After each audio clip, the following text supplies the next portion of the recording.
Welcome to the world of deep tech. Did you know that 62.4% of the adults in India who want to start a company never do because of fear of failure? This is not unique to India alone. According to Global Entrepreneurship Monitor report, this percentage varies from less than 10% in Republic of Korea to more than 60% in India. So, this fear is universal. Let's talk about it in this video.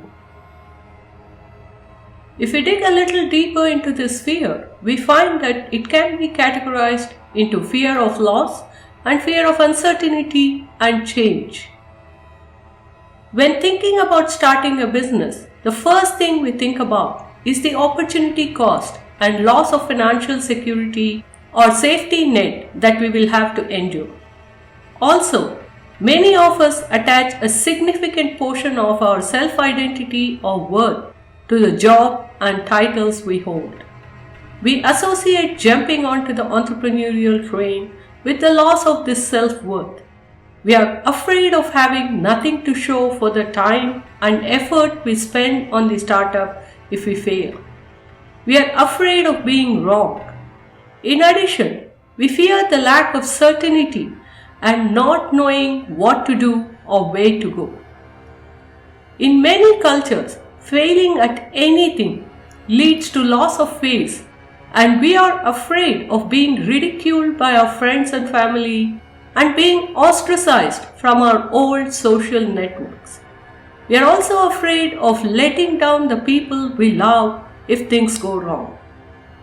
We are also frightened about a number of unknowns. We agonize over what idea to pick, what happens if the idea isn't good enough, what if the idea doesn't pan out, what if I'm too late to the market and all good ideas are already taken, what if I'm too early to the market, and so on. Entrepreneurship journey is filled with a number of unknowns, and many of us are afraid of our ability to manage the business, of making major mistakes, of our ability to balance the different priorities, of our ability to deal with big competitors, of our ability to make decisions, and a host of other issues that go into executing on the idea. And finally, the biggest of them all, our ability to raise funds. We worry about running out of money, not being able to pay the employees and letting them down, about whether we can expand the business fast enough, and about whether we can scale the costs. First thing to recognize is that this is par for course and entirely normal. Every entrepreneur goes through it before and throughout the entrepreneurial journey. In spite of it, we should recognize that many entrepreneurs run with it. It's also important to recognize that fear can be our best of friends if it drives us to pursue our goals with more vigor and determination.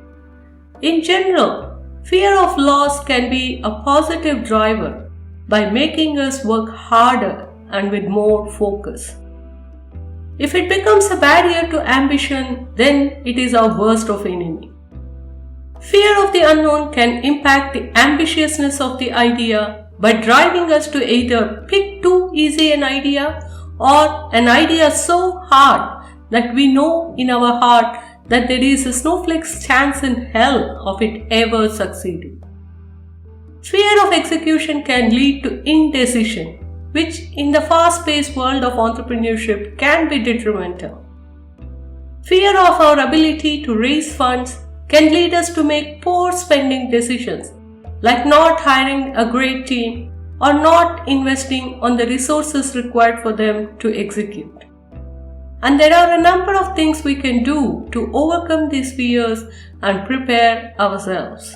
Starting with the homework of learning about our domain, our solution, our competition, and the whole host of things we have been talking about in our videos. We should recognize that we are never going to have all the information to make any decision, whether as part of the startup or in our lives. So the best thing we can do is to create a variety of options and pick the best one among those. We should acknowledge that we will make mistakes, but we are determined to learn from each of them and move ahead. When executing, we should be obsessive about identifying problems and addressing them diligently.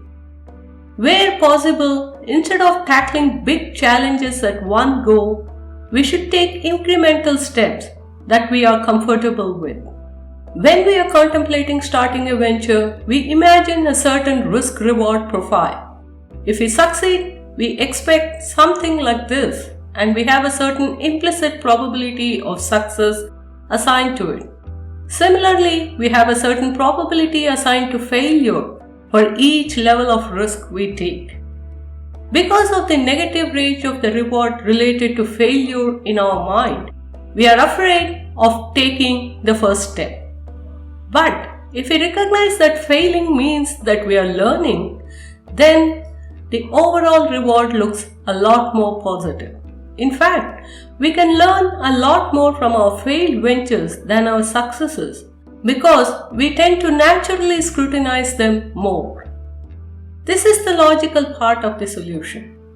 And now for ways we can learn to manage our emotions. The first one is to recognize firmly that I am not the startup. The failure of the startup does not mean that I failed as a person. Conversely, the success of a startup doesn't mean I succeeded. Keeping that emotional distance helps us maintain perspective, which is very important. It's also important to recognize when our emotions are driving us to take decisions that are detrimental to the startup and seek help to manage them. We should create a good support system of friends and family, fellow entrepreneurs, mentors and advisors on whom we can lean on when it all gets too much. If the startup is part of the incubator, these support systems exist naturally.